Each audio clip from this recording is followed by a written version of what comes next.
Hey guys, Sam here with Ripping the Boards. Back for another episode.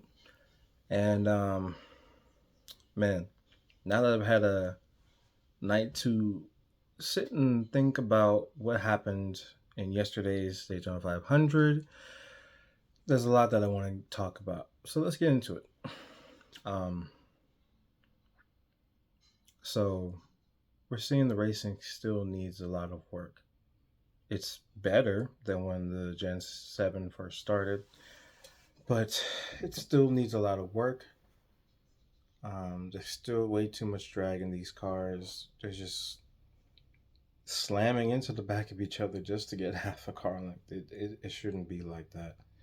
Um, I understand that NASCAR doesn't want to use too many different engines. But I'm like, you guys are having to use different engines for you know different styles of track, anyways, and teams are literally claiming that the of cost of engines and developing it has not gone down. If anything, it's gone up because instead of finding large amounts of horsepower, they're trying to fine tune to find smaller amounts of horsepower, which costs more, especially according to at least Denny Hamlin. I believe Kyle Larson said that Hendrick's engine pricing has not gone down, and Penske as well. Um, and those are, three of the top teams: Hendrick, Gibbs, Penske. And so basically, you could be almost 100% certain that nobody's engine bill has gone down. So yeah, the engine is way too powerful for this engine. I mean, for this package at the what we used to call plate tracks, Daytona, Talladega, and now Atlanta.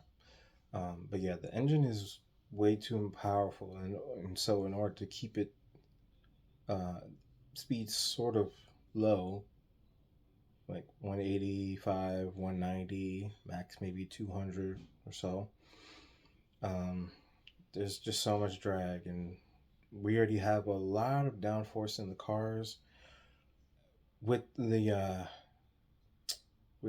rear diffuser. The rear diffuser is gonna make a lot of downforce just being how it is. You know, it's basically free downforce. So not only, yes, I know you guys may argue and say that we had large rear spoilers like this in the past, and that's true.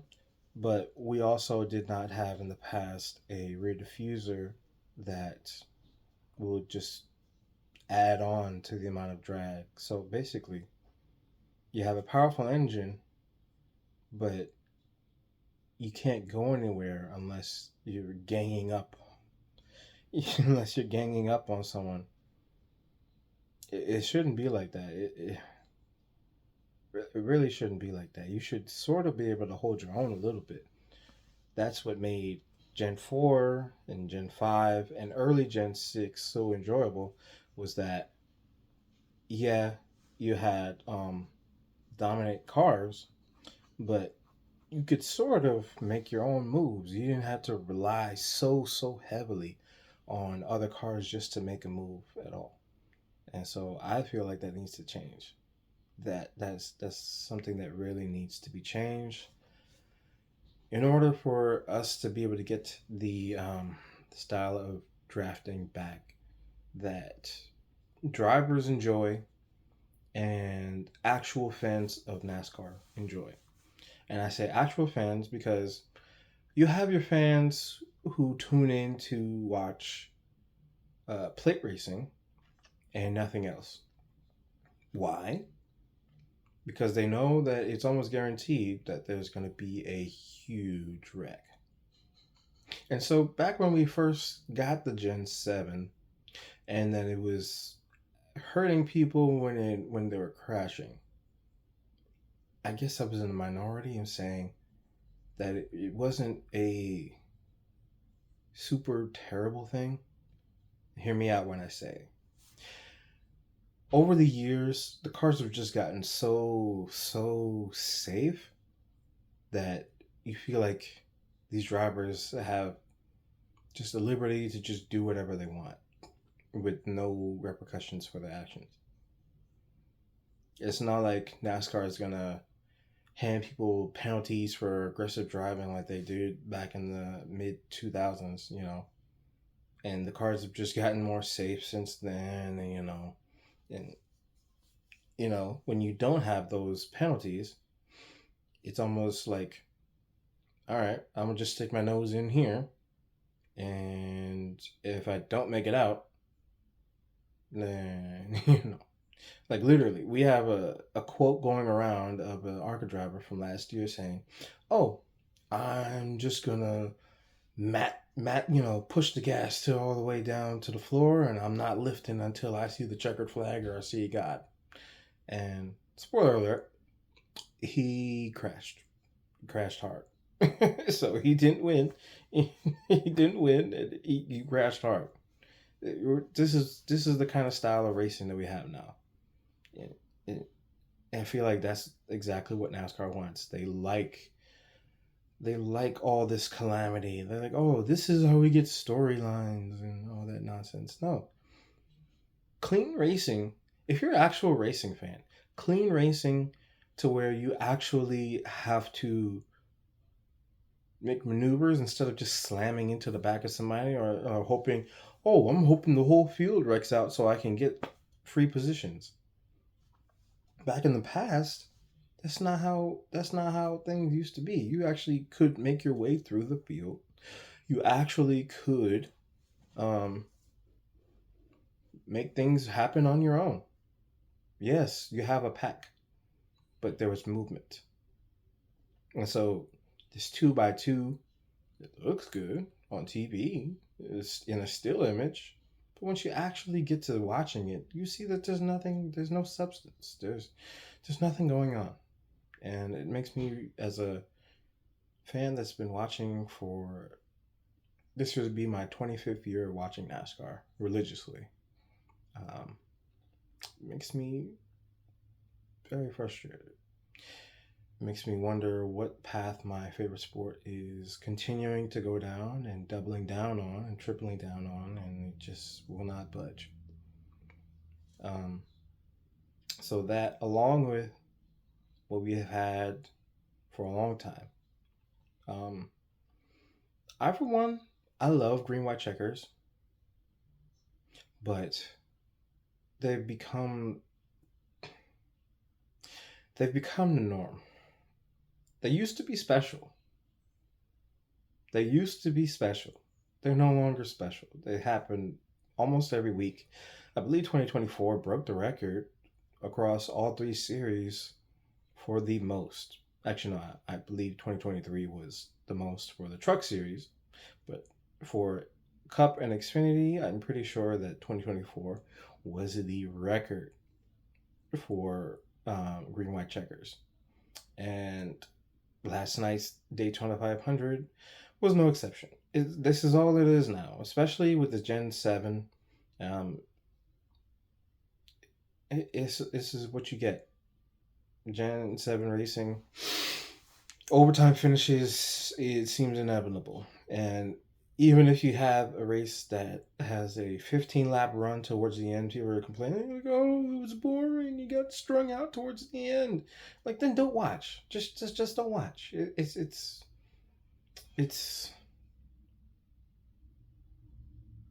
it's crazy to me how NASCAR is chasing these casual fans that just don't care about the sport in the long run.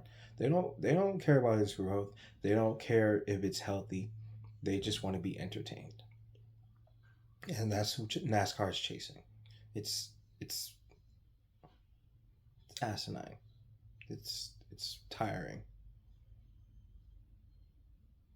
and it's anger. It makes me angry. It makes a lot of people who have loved this sport for majority of their lives, if not all their lives, really, really angry. And those are the people who need a voice. Those are the people who NASCAR should be listening to. And if you actually would pay attention to the statistics of when people were watching, back when NASCAR was pure, back 2004, 2005 was the peak of our sport. Back then, green white checkers was just implemented. Back then, I enjoy double file restarts, but maybe we need to go back to single file restarts. Maybe we do, because this is just calamity. There's a um, there's a time where you cross over from entertainment and racing, and then you have another lane where you have calamity, and it's just chaos. This is all we have now. And like, we have 450 miles of, saving fuel, and then we have about 50 miles of actual competition. It's just a spectacle now. It's there's no substance to it anymore. I've loved this sport since I was 5 years old, man. No, since I was 4 years old. I'm sorry, 4 years old, and it's not what it used to be. It's not. Oh, Dale Earnhardt coming from 17th and about 4 laps to win. You know, I'm not saying that that's always possible, but you don't hear about that anymore unless the whole field gets collected in a wreck. And then you have guys like William Byron winning from ninth, coming from ninth on the last lap to win.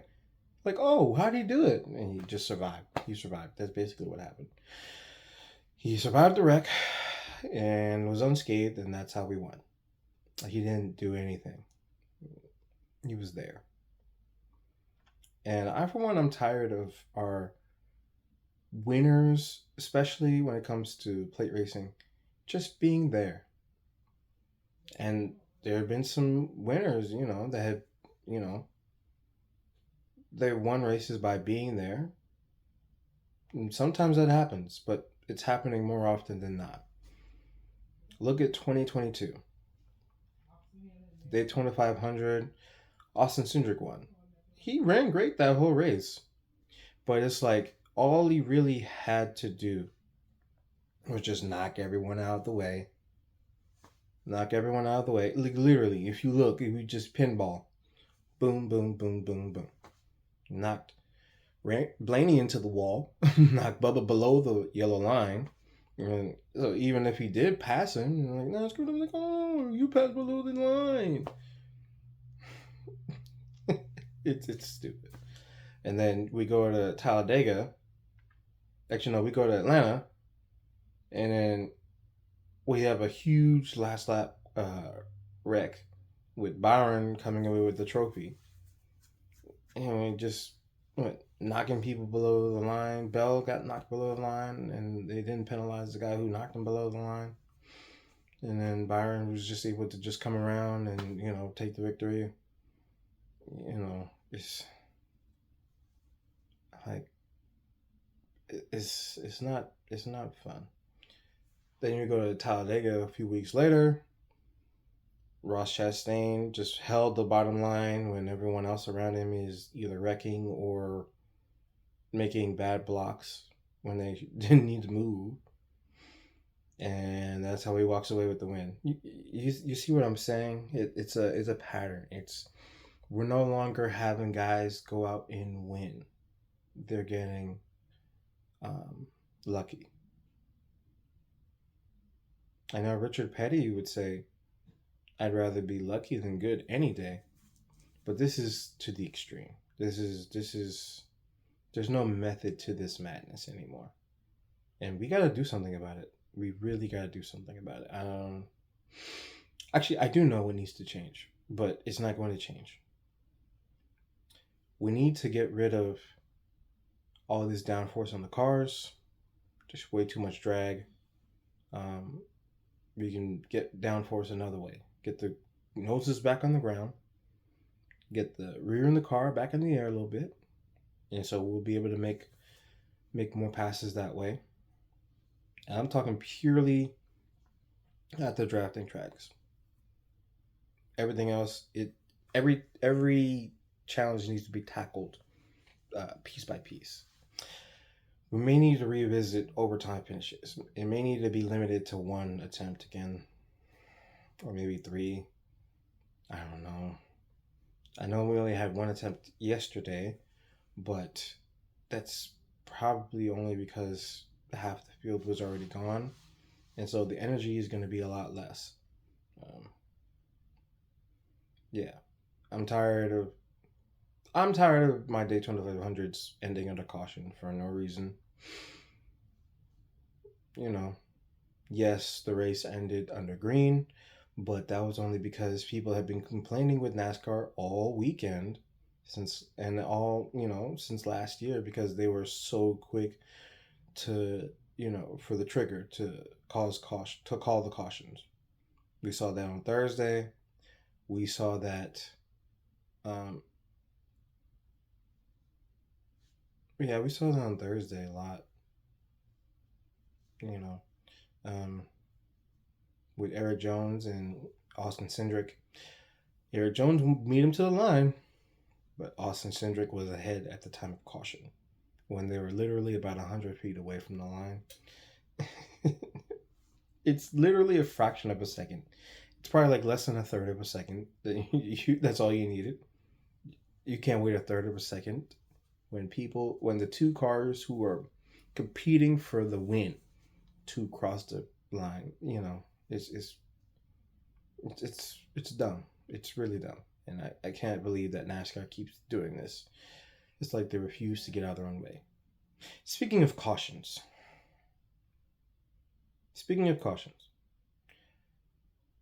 there was a caution yesterday for debris. We had one of those phantom debris cautions again. And I was looking back. I'm trying to figure out where was the debris. I was talking to someone online and they were claiming that there was debris on the track for about 2-3 laps and they just waited to throw it. I'm thinking in my mind, okay, if there's debris on the track, right? If there's debris on the track, would you throw it immediately and not, screw the guys who are in front, because there's no real advantage at the plate tracks. It's a big pack, so they screwed up the natural flow of the race. We were getting to a point where we were gonna stop about halfway in the stage, maybe a little bit after that, maybe about 20-25 to go, who knows.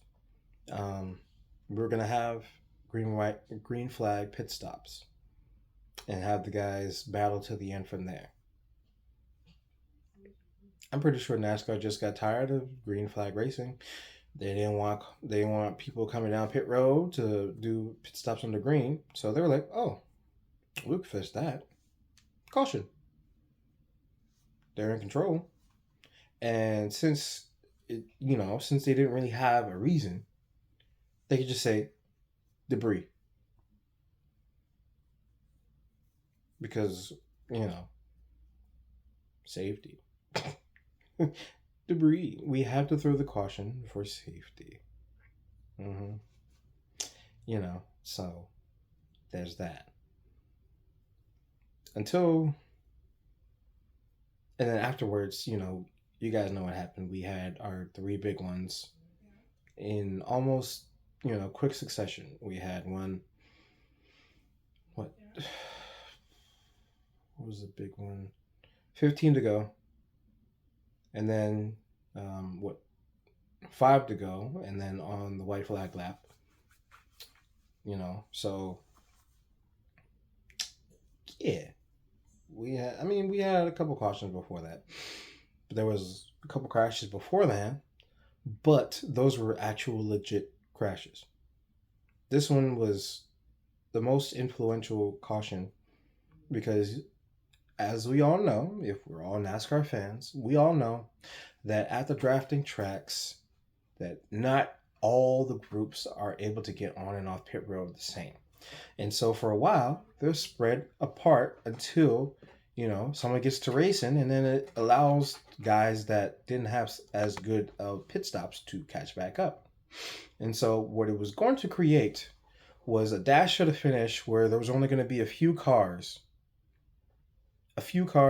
and another group trying their damnedest to push hard, push hard, push hard, and to catch up to the group. We've seen it before. Even with this generation, we've seen. I mean, we didn't see it all the way to the end because crashing. But yeah, it's really sad to see that NASCAR refuses to get out of their own way. They just have to have their hand. They just have to have their hand in how a race plays out. It's I don't understand. It's basically race manipulation, but since they're the sanctioning body, they can do whatever the hell they want. You know, it's the sanctioning body. They're basically God at this point. They can alter a race and not get penalized for it because who's going to penalize NASCAR? Who could tell NASCAR what to do? Who's in charge? They are. So they can call the cautions. We have stage cautions. What do we need phantom debris cautions for? I'm sorry. I'm getting a little too getting a little too angry. So we have stage cautions. There's literally no need for debris cautions anymore. So we have two planned cautions. And that's another one of my biggest gripes. Stages.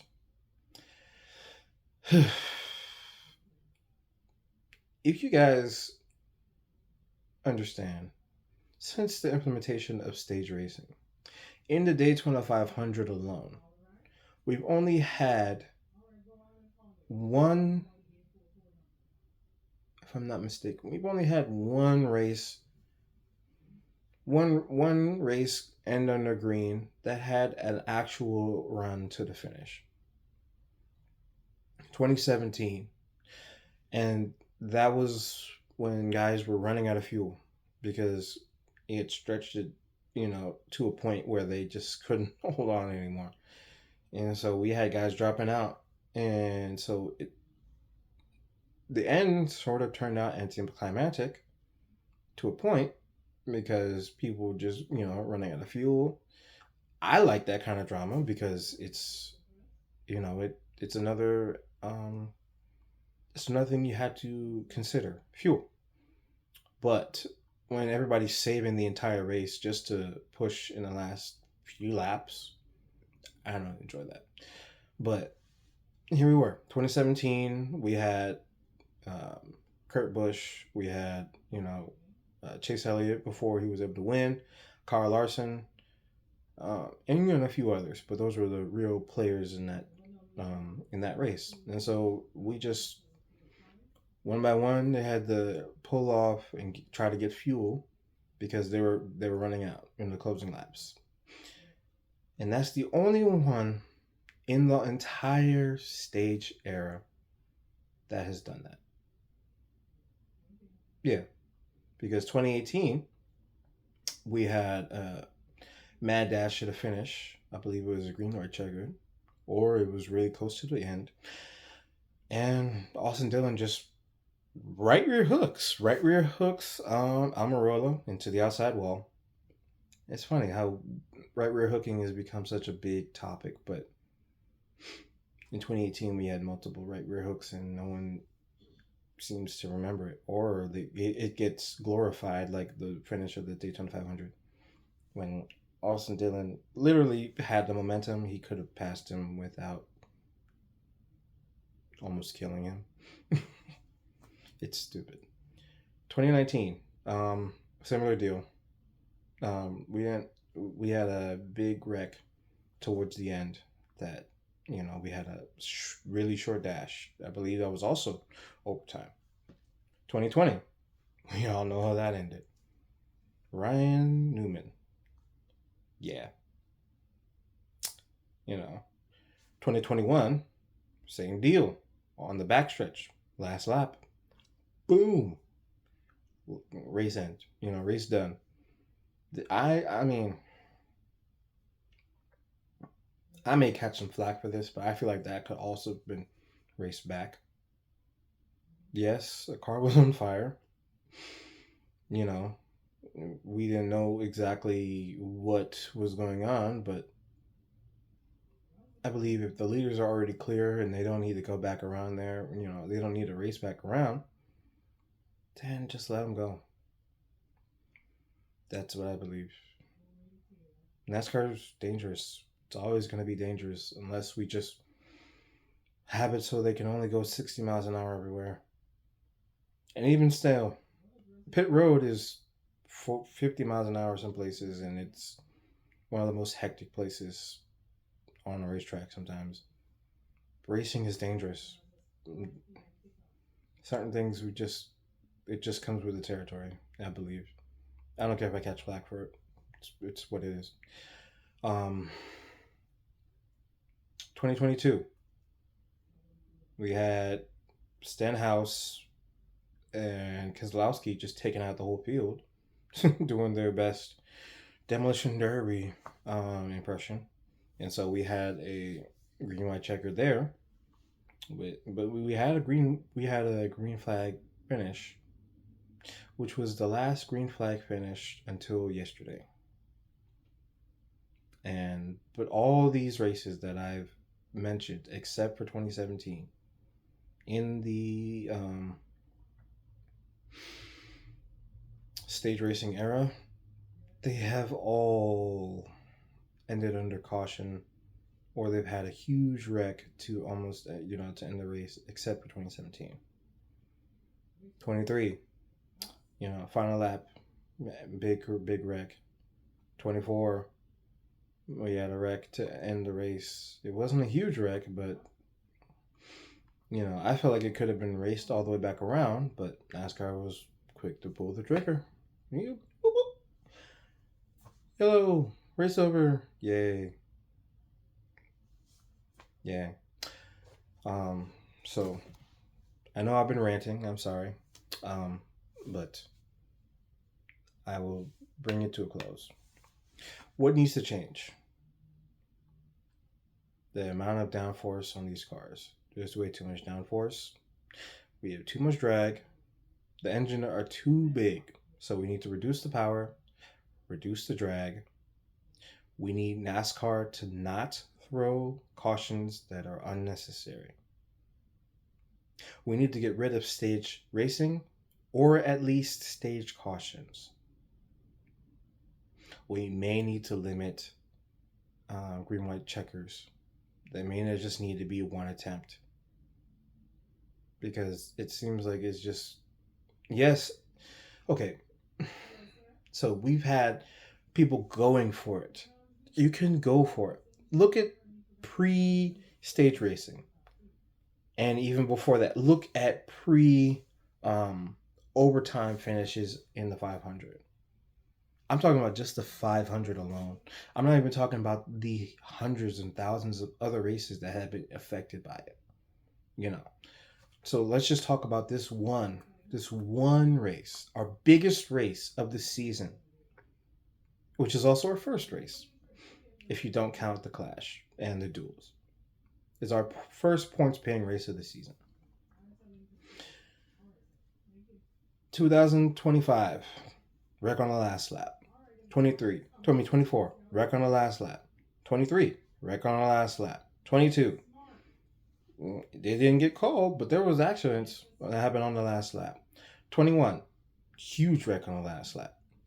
20, Flip, 19.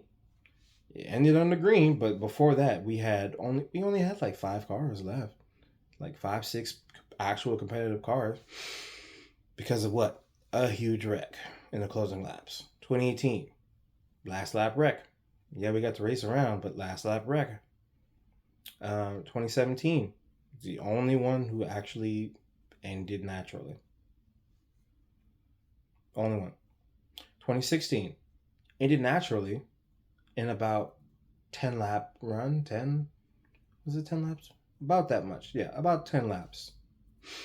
And that's one of the last great Daytona 500s. Yep. 2015, I feel like we were robbed of a good finish.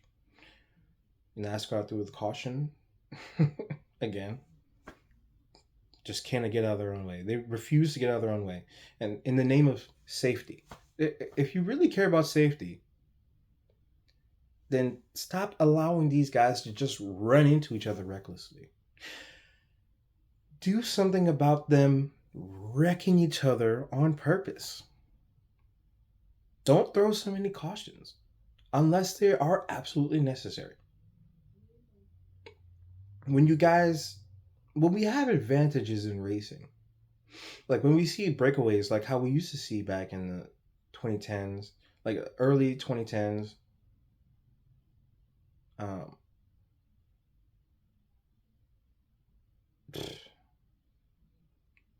what, 2015? We had 2014. That was one of my favorite races, even though it ended under green, white, checkered. My boy Dale Jr. brought it home. And so I'm obviously going to be a little biased towards that one. But if we look, the racing throughout that entire event was phenomenal. In the daytime, it was a little sketchy, but in the nighttime, that was the right time. Amen. 2013. I don't believe. I mean, that's part of the dark ages. That's one of those. I believe it ended naturally. I need to go back. Don't get me wrong there. I believe it ended naturally, or it was a short dash. But there was a huge wreck earlier in the race that didn't affect the end, So, it's more towards the natural side. 2012. There was decent racing throughout, right? Yes, we had an accident. Yes, we had a green, white, checkered. But most of that race flowed. And it was before we had stage cautions. 2011, I hate to talk about because that was literally a record that I believe still stands to this day. Because we had... that was the worst form of racing. I would take what we have today over that nonsense. 2011 is the worst year for Talladega Daytona. The finishers were damn good. I will give you that. The finishes were good, but the racing, tandem is not real racing. I'm sorry. I don't care who I offend. It's not real racing. It's not. And if you are fond of tandem drafting, okay. If you really think about it, tandem racing is good for short spurts, right? That's what it's good for. But you still have the pack as the main thing. So that's what 2010 had at Talladega. That was great. I love that. I kind of miss that. But tandem for a whole race, absolutely not. Please. I am so glad we got rid of that. But we have another problem. 2010. There was 3 attempts at the finish, but the racing throughout until the pothole opened was really good. That was old Daytona. That was the last year old Daytona. Man, you couldn't stick together even if you wanted to, until it got to the point where it was like it was nighttime, you had more grip, everyone, and then it was time to go. That was it. We didn't have huge packs all day. Nobody can go anywhere. Gridlock, gridlock, gridlock, and then crash. It wasn't none of that. Um, yes, and it was a great finish. It was a great finish. Um, 2009 ended, ended under yellow for rain. I wasn't a fan of that, but I guess NASCAR felt like there was nothing they could do because it was raining for so long or something. Even though I'm pretty sure I remember that day that it stopped raining about an hour after, and it would only take about 2 hours to dry. And we've had Daytona 500 where we've waited, like literally the 2012 Daytona 500 was ran a whole day late, and we had um, we had a red flag for part of the track being burnt because of the jet dryer deal, and we sat there for it felt like an eternity. Um, so you know, when NASCAR, it all ties back to NASCAR and what they want, what they want, and what they'll allow.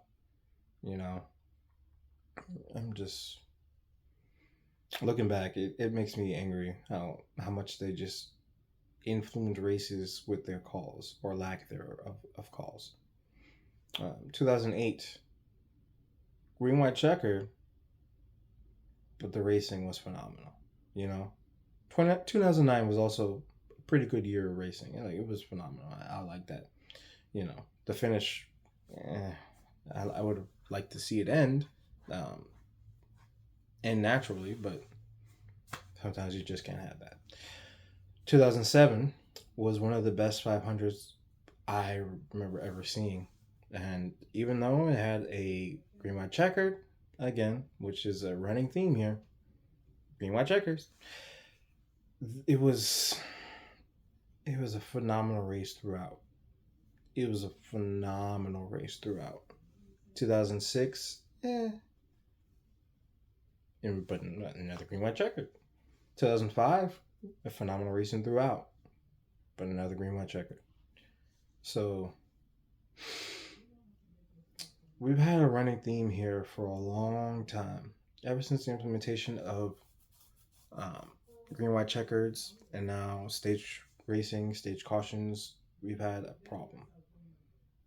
We can't seem to end races naturally that just end, like nice and clean. Like the 2004 Daytona 500, magnificent.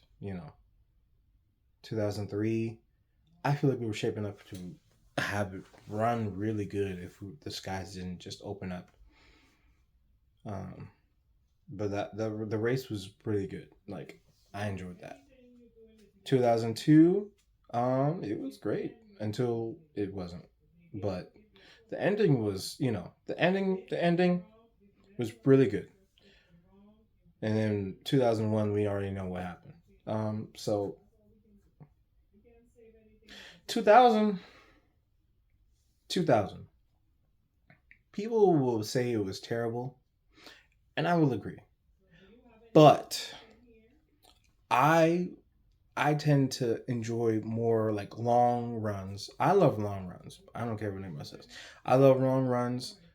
Racing that people say sometimes is boring, like long runs, you actually have to pay attention. You have tire wear, things going, things actually unfold naturally without the use of cautions, and you actually get to see who has what. I enjoy that. So as bad as that race was overall, I enjoy things just unfolding naturally, you know. And so until NASCAR can stop throwing cautions that they don't need to throw, until we get rid of stage cautions or stage racing entirely, till we get fix the cars and how they race, and the etiquette of how we race, I don't see anything changing. And so, you know, me, ripping the boards, loving the sport, it'll always be my first love, but it's something's got to give. And I just see that we're straying further and further from where we need to be. It's frustrating. Um, but that's all for today. I know I've been ranting for a while. Um, Thanks for watching, and you can follow me on Instagram and Twitter at Let's Talk underscore NASCAR.